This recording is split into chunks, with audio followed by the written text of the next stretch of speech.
दोस्तों और साथियों, जब एक लड़की अपने माँ बाप की इज्जत को रौंद के चंद दिन के प्यार के लिए अपने किसी प्रेमी के साथ घर से भाग जाती है या उसके साथ लव मैरिज कर लेती है या उसके साथ शादी के बंधन बन के वहीं अपने माँ बाप की छाती पर दाल डलती है, वहीं उनके सामने रहती है, तो ऐसे में माँ बाप पे क्या गुजरती है वो तो वही जानते हैं। लेकिन फिर भी बेचारे सब्र कर लेते हैं और हालात से समझौता करने के बाद सब कुछ माफ़ कर देते हैं कि जैसी खुशी बेटी की है वैसी ही उनकी भी है, बेटी जिस बात से खुश है। कुछ दिन की नाराज़गी होती है लेकिन फिर सब कुछ माँ बाप बुला देते हैं। दोस्तों, ऐसे ही हीना थी। हीना नदीम से प्यार करने लगी थी। नदीम जो था वो एक मोटर मैकेनिक था। और दोस्तों, नदीम और हीना का प्यार ये कैसे हुआ था? एक मोटर मैकेनिक था और फिर कैसे उनका प्यार हुआ, आगे आगे इस कहानी में क्या मोड़ आते हैं, ये सारी मैं आपको कहानी विस्तारपूर्वक समझाने जा रहा हूँ और सुनाने जा रहा हूँ। आखिरकार एक रिश्तेदार ने उन दोनों को, शादीशुदा जोड़े को, अपने घर बुलाया। खूब अच्छे अच्छे उनके लिए पकवान बनाए, खूब अच्छा पका खाना बना के खाया और फिर उनको दोनों को गोली मार के मौत के घाट सुला दिया। तो ये सारे खुलासे मैं आपको इन चंद मिनटों में करने जा रहा हूँ। कमेंट करने वालों के सभी के नाम लूँगा विस्तारपूर्वक, लेकिन उससे पहले कहानी विस्तारपूर्वक सुने और एक लाइक ज़रूर कर दिया करें। आपको एक लाइक करने में कुछ नहीं बिगड़ता है, लेकिन मेरी मेहनत मुझे ज़रूर मिल जाती है, मेरा हौसला ज़रूर बढ़ जाता है कि लोग मुझे पसंद करते हैं। लाइक करने का मतलब, अगर आपको कहानी पसंद आए, नहीं है तो कोई ज़बरदस्ती नहीं, लेकिन कहानी विस्तारपूर्वक सुनते हैं। दोस्तों, नदीम एक मोटर मैकेनिक था। जो ये समरसेबल्स होते हैं ना, ये इसकी मोटर ज़्यादा सुधारता था। वहीं एक घर में एक मोटर खराब हो जाती है। वो घर था शफीक अंसारी का। शफीक अंसारी के घर में जो पानी से, जिस मोटर से पानी चढ़ाया जाता था, वो मोटर ख़राब हो जाती थी। तो ये नदीम की दुकान पे पहुंच जाता है और उससे कहता है कि यार, घर का मोटर ख़राब है, ज़रा चल करके देख लो। उसने कहा कि साहब, मुझे टाइम नहीं है, आप जो है मेरी दुकान पे ले आए, मुझे और भी बहुत काम होते हैं। खैर कोई बात नहीं, उस दिन वो मोटर उसकी दुकान पे ले जाता है। वो उसको देखता है और कुल मिलाकर के उस मोटर को ठीक करके ये शरीफ अंसारी को, शफीक अंसारी को दे देता है। उसके बाद में शफीक कहता है कि भाई, कभी कभी ऐसा होता है कारोबार के सिलसिले में मुझे इधर उधर जाना पड़ता है यार। अगर घर तुम्हें कोई बुलाने आए किसी काम के लिए, इलेक्ट्रिशियन का आप काम करती हो, तो घर चले जाया करना। उसने कहा कि ठीक है चलो। उस दिन के बाद फिर महीना 2 महीना के बाद घर में कुछ खराबी हुई लाइट में या किसी चीज में, तो अब नदीम को बुलाया गया। ये नदीम घर जाता है और लाइट ठीक करके आ जाता है। इसी तरह से अब आए दिन जब भी कभी घर में कोई दिक्कत होती, इस इलेक्ट्रिशियन को बुला लिया जाता।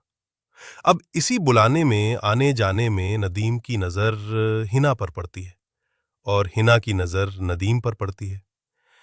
नदीम भले ही मोटर मैकेनिक था, लेकिन वो इतना हैंडसम था, इतना बंटन करके रहता था और कुंवारा और स्मार्ट गोरा चट्टा लड़का था।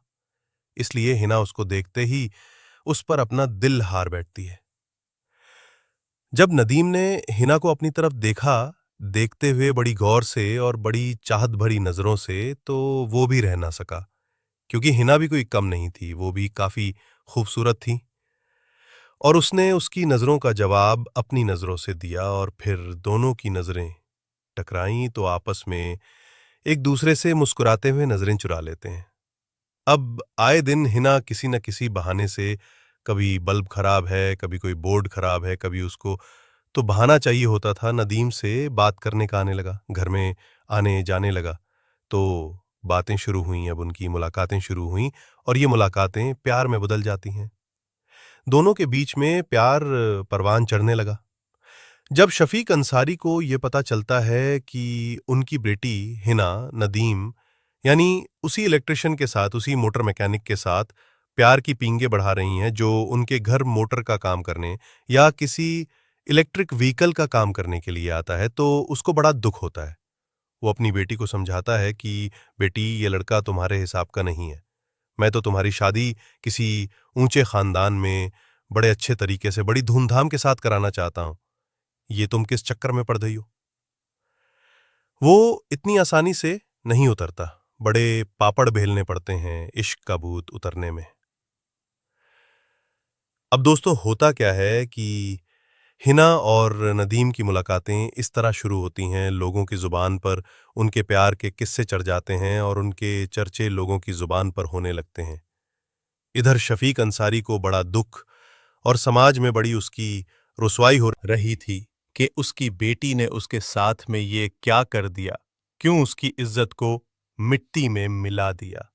समझाया काफी, बेटी नहीं मानी और एक दिन अपना घर छोड़कर वो अपने प्रेमी के साथ भाग जाती है। बाप की, माँ बाप की, रिश्तेदारों की, सबकी इज्जत को उसने रौंद दिया और अपने प्रेमी के साथ भाग करके घर बसा लिया। जब शफीक को समझाया लोगों ने कि तुम्हारी बेटी है और आखिर जो लड़का जिससे वो प्यार करती है, जिसके साथ भागी है, तुम्हारी ही बिरादरी का है, उनको अपना लो, स्वीकार कर लो, उनकी गलती को माफ कर दो और वो जिंदगी में खुश रहेंगे। इसलिए जब लोगों ने समझाया तो वो कहता है कि ठीक है, मैं उनको कुछ नहीं कहूंगा, उनको वापस बुला लो कि वो वापस आ जाएं जहां भी हो। बहरहाल जिन लोगों के वो संपर्क में थे वो लोग उससे कहते हैं कि लड़की से कि बेटा तुम्हारा बाप जो है वो राजी हो गया है, कुछ नहीं कहेगा, आप यहीं आ जाओ, क्योंकि भागने के बाद उन्होंने कोर्ट मैरिज कर लिया था और वो शादीशुदा जिंदगी अपनी गुजारने लगे थे। अब जब वो वापस आते हैं पता लगा कि इन दोनों ने निकाह भी किया है, कोर्ट मैरिज भी किया है और ये शादीशुदा बंधन में बंध चुके हैं। अब ये वापस अपने उसी गांव में आ चुके थे और ये नदीम जो था अब अपनी बीवी हिना को अपने घर में एक शादीशुदा बंधन में बंधने के बाद पति पत्नी की तरह दोनों रह रहे थे।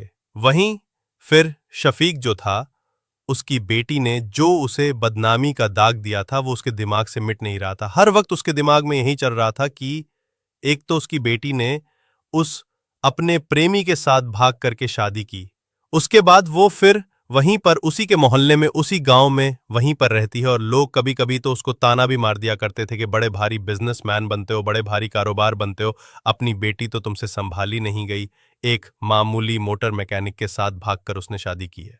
जब ये चीजें लोगों के सामने आती है ना तो दोस्तों कभी कभी ऐसा होता है कि बाप का मन ये करता है कि ये जमीन फट जाए और वो उसको अंदर धस जाए, और लोग भी पता नहीं क्यों कि ऐसे मामलों में ये बेटियां, ये औलाद सबके सबके पास होती है, सबकी औलादें होती हैं, लोग पता नहीं क्यों और किसकी औलाद कब किसको धोखा दे जाए, कब किसके साथ क्या हो जाए, कुछ कहा नहीं जा सकता, लेकिन पता नहीं फिर भी क्यों लोग एक दूसरे को ताने जरूर मारते हैं। शफीक अंसारी जो था वो इन तानों से तंग आ चुका था, इसलिए कभी कभी उसके मन में आता कि वो खुद आत्महत्या करके इस दुनिया को छोड़ दे, लेकिन फिर वो सोचता कि उसने क्या कसूर किया है जो वो आत्महत्या करेगा।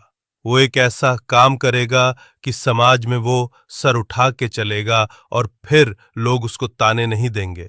उसने अपने मन ही मन एक खौफनाक प्लान बना लिया, इसीलिए उसने अपनी बेटी और दामाद की दावत कर दी कि मैं तुमसे बहुत खुश हूं, मैं कोई नाराज नहीं हूं और मेरे घर दावत पे आ जाओ। बेटी बहुत खुश होती है क्योंकि बेटी कितना भी बड़ा कांड कर दे, माँ बाप कितने भी नाराज होना ही, तो माँ बाप अपनी बेटी को भुला पाते हैं और ना ही बेटी अपने उस घर को, उन माँ बाप को भुला पाती है।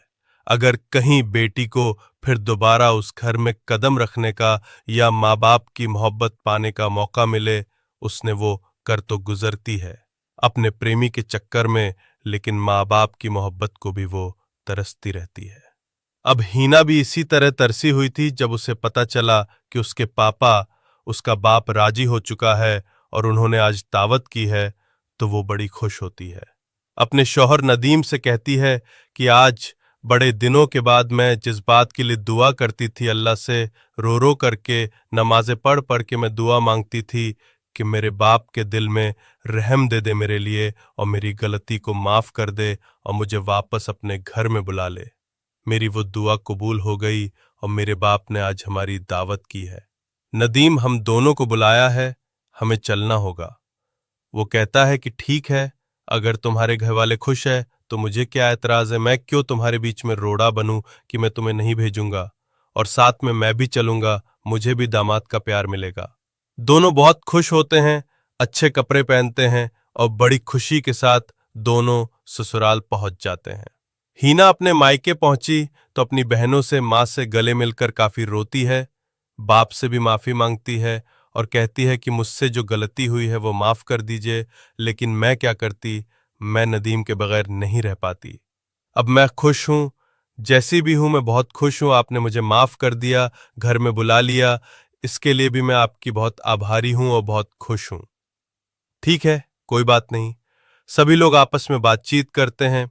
उधर शफीक अंसारी ये अपने दामाद से नदीम से भी बात करता है। टाइम गुजरता रहा, खाना वाना बनता रहा, बड़ा अच्छा अच्छा खाना बनाया गया। किसी को कोई पता नहीं था कि शफीक के मन में क्या चल रहा है, लेकिन उसने एक ऐसा प्लान बनाया था कि अब वो उसको अंजाम देने जा रहा था। जब कुछ खाना वाना सब कुछ हो जाता है, अब ये जब वापस अपने घर जाने के लिए हिना और नदीम निकलते हैं, तब शफीक अंसारी दोनों को आवाज देके कहता है कि भाई, हमारा आशीर्वाद तो ले लो।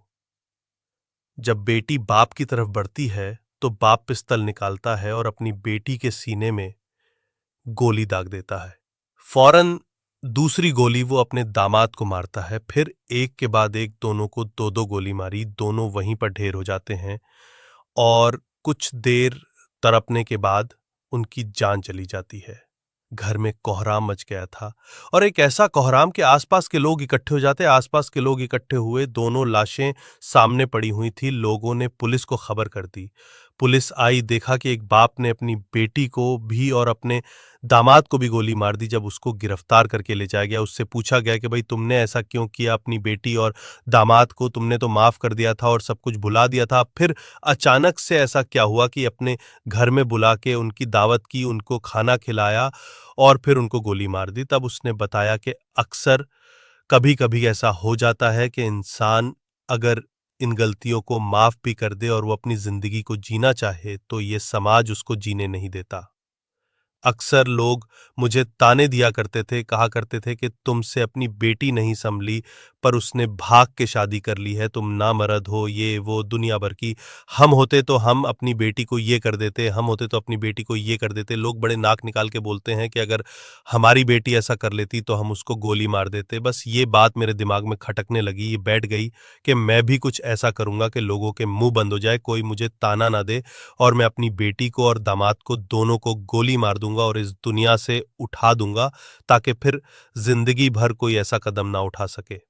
इसीलिए मैंने अपने इस प्लान के बारे में किसी से कुछ नहीं कहा, ना अपनी बीवी से, ना अपने बेटे से, ना घर में किसी से कुछ नहीं कहा। ये प्लान सिर्फ और सिर्फ मेरा था और इस प्लान को मैं खुद भाग अंजाम देना चाहता था, और अचानक से अंजाम देना चाहता था ताकि किसी को कोई शक ना हो और उन दोनों तक ये बात ना पहुंच जाए, और फिर मेरा प्लान ये धरा का धरा रह जाए। इसलिए मैंने किसी से कुछ नहीं बताया। एक पिस्तल का इंतजाम किया, तमंचे का इंतजाम किया, और फिर दोनों की दावत की, और दावत अच्छे तरीके से उनको खिलाई, और फिर जब वो जाने लगे तो मैंने फिर उनको गोली मार दी। आज मुझे उनको गोली मारने का कोई पछतावा नहीं है। मैं जेल जा रहा हूं, लेकिन मुझे कोई पछतावा नहीं है। लेकिन मैं सर उठाकर समाज में ये कह सकता हूं कि मेरी बेटी ने भाग करके शादी की थी तो मैंने उसको गोली मार दी। अब कोई मुझे ताना नहीं देगा। एक आदमी ने सिर्फ इसलिए अपनी बेटी और दामाद को गोली मारी क्योंकि लोग उसको ताना देते थे कि तुम्हारी बेटी ने भाग कर शादी की है, हमारी बेटी होती तो हम उसको गोली मार देते। दोस्तों, गोली मारना समस्या का समाधान नहीं है। अगर खुदा न खास्ता किसी की औलाद ऐसा कर जाती है, अपनी मर्द से शादी कर लेती है, तो दोस्तों पहली बात तो यह है कि जो लोग इस तरह के ताने देते हैं उनको ये ताने नहीं देने चाहिए। कब किसके घर में किसकी औलाद क्या गुल खिला दे, किसकी औलाद कब किसके साथ क्या सुलह कर दे, कुछ कहा नहीं जा सकता। इसलिए किसी की अगर बेटी किसी के साथ प्यार किया उसने और उसके साथ भागी या उसके साथ लव मैरिज किया, कोर्ट मैरिज किया, तो उसको ताने नहीं देना चाहिए। क्योंकि एक आदमी को जब तुम सामने से ताने देते हो या पीछे ताने देते हो, उसकी चुगलखोरी करते हो, तो कहीं ना कहीं उसके ज़मीर को ठेस पहुंचती है, उसके मान सम्मान को ठेस पहुंचती है, और फिर वो ऐसे क्राइम करने पर मजबूर हो जाता है। तो आज की स्टोरी में यही संदेश है। फिर किसी नई स्टोरी में मिलता हूं, तब तक के लिए